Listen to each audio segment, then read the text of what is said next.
Hi, my name is Martina. I'm 14 years old and I live with my mum and my dad in Caerphilly. We moved from Poland to Wales when I was 9 and I couldn't speak English, but I've picked up very quickly since. My mum is a nurse and my dad is a delivery driver, and we live in a 2-bedroom flat. It's a 15-minute walk away from my school. I struggled at first to make friends, but once I joined the netball team, I made friends with some girls, and now I walk with them to school. My mum doesn't like them. She says they're a bad influence because they smoke and they drink. My name is Dr. Kaleidoscope No Scope Jones. I am one of Britain's leading child psychologists, and I'm here today reflecting on Martina as a case study. Martina seems like a lovely bright girl who wants to fit in with her classmates. She is from a bilingual working class household with 2 involved parents who love her and care about her well-being. Theories that relate to Martina include Albert Bandura's social learning theory, which suggests that observation and modelling play a primary role in how and why people learn. This would be proven in Martina's case by how she emulates her peers' behaviours, whether it be through what she wears or her actions such as smoking and drinking. Jean Piaget, a developmental psychologist, argued that children develop abstract reasoning skills as part of their last stage of development, known as the formal operational stage. This stage occurs between the ages of 11 and 16, which would place Martina right in the middle, which means she is moving away from concrete thinking, meaning she uses her 5 senses, sight, touch, hearing, smell and taste, to form ideas and start to move towards abstract thinking, where she uses cultural and social stimuli to ask and answer questions and demonstrate complex reasoning and critical understanding. Studies showed that abstract thinkers are more likely to take risks as they're able to weigh the pros and cons of risk-taking. Since making these new friends, have any of your hobbies or interests changed? I've started hanging out with the girls at the weekends in the park. What do you do in the park? Well, the girls sometimes smoke cigarettes and drink cider, and then we meet with the boys and they smoke weed. How do you know the boys? Well, we go to school together and some of the girls go out with the boys. Do you like any of the boys? One of them.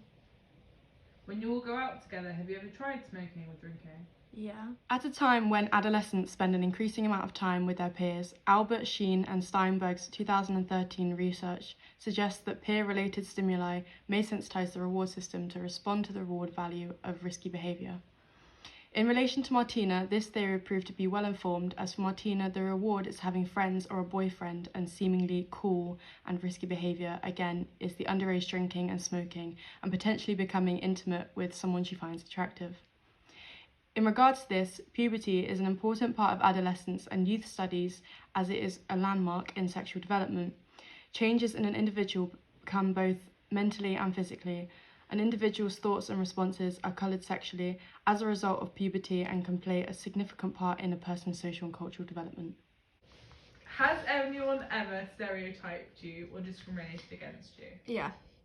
What have been your experiences? Well, sometimes at school when I can't pronounce something in class, the kids like to make fun of me for it and say it's because I'm Polish. And then other times, the kids also make fun of the dinners that I bring home at school and make fun of my food that I bring, 'cause it's a bit different. I get shouted at as well in the streets for when I'm just walking with me and my friends all alone. Men typically from their cars will shout something at me, objectifying my body, which is something that I experience quite frequently. Objectification is a notion central to feminist theory. It can be defined as the seeing and treating a person, usually a woman, as an object. Martina has experienced sexual attention and objectification ever since she started puberty. The race issue also comes into effect with relation to discrimination. Martina has faced discrimination and stereotyping from her peers in school. These stereotypes could lead to mental health issues for Martina, ranging from social anxiety to severe depression. Martina could also start internalizing these stereotypes, which could lead to issues with her identity and self-image. Links have also been explored between working class women, objectification, and the way women are viewed sexually. Helen Williams, 2021, believes that middle class women are afforded more sexual liberty than those from working class backgrounds, who are often labelled a slut or a whore when expressing themselves in a similar way to middle class women. Hi. My name is Ruby McKeown and I am a Professor of Globalisation and Development at Oxford University. Theodore Levitt, a former professor at the Harvard Business School, is credited for coining the term globalisation, When globalisation was first spoken about, it was typically in terms of economic trade and finance. However, more recently, this term has expanded to cover the process of interaction and integration among people, companies, and governments worldwide. In this case study regarding Martina, globalisation plays a large part in her day-to-day life with relation to the internet and social media. Martina is a self-proclaimed social media user and regularly consumes influencer content. But within the larger scope of her life, globalisation has affected Martina on a different level as she has immigrated from Poland to the UK. Increased migration is one of the most visible and significant aspects of globalisation. A growing number of individuals are moved not only across borders, but also within their own countries in search of better employment, opportunities, and therefore better quality of life. As Martina has previously mentioned, some people view migration as problematic, stating line, "They are stealing our jobs." However, this is simply untrue, as migration actually contributes to sustainable economic development which benefits everyone. There are many benefits to globalisation, including being able to access and experience new cultures, a sharing of information in terms of innovation in technology, as well as the possibility of raising the standard of living globally. Although this is yet to be achieved, globalisation is also the foundation of an interconnected world through the internet and social media. On the surface, this seems exciting, with the ability to connect with family, friends across the world. The ability to educate and work remotely, as we saw happening throughout the national COVID-19 lockdowns, and the ability to create a sense of community and belonging, joining an online forum from home. However, there is a darker side to globalisation, resulting in unequal economic growth, which leads to the exploitation of cheaper labour markets abroad, causing job displacement and lack of local business closer to home. And just as social media can be used in a positive way to connect with friends and family, it can also be used as a tool for social isolation and bullying. And as a result of many social media users consuming influencers' content, unrealistic body image standards are portrayed, which can lead to many mental health issues such as body dysmorphia, anxiety, and depression.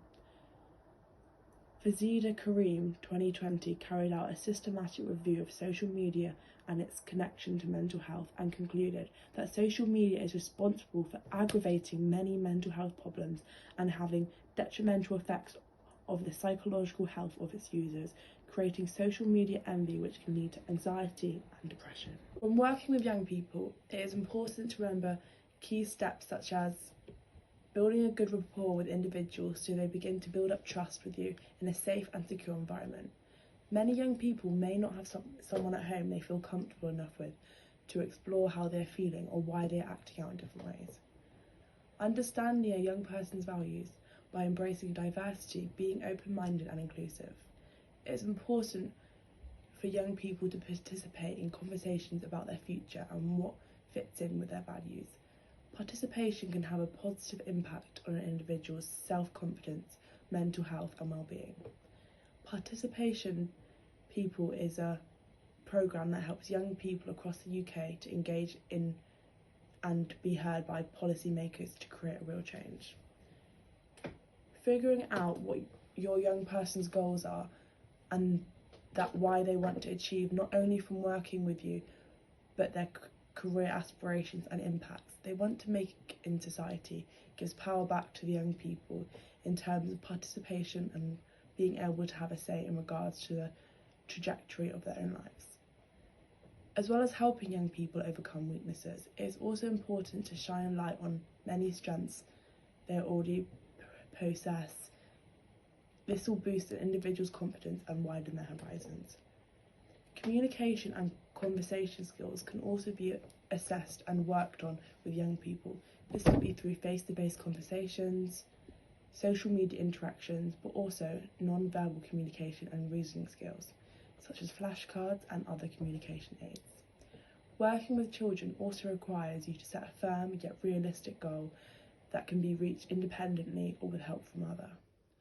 Setting achievable goals can create motivation and increase confidence once the goals are hit.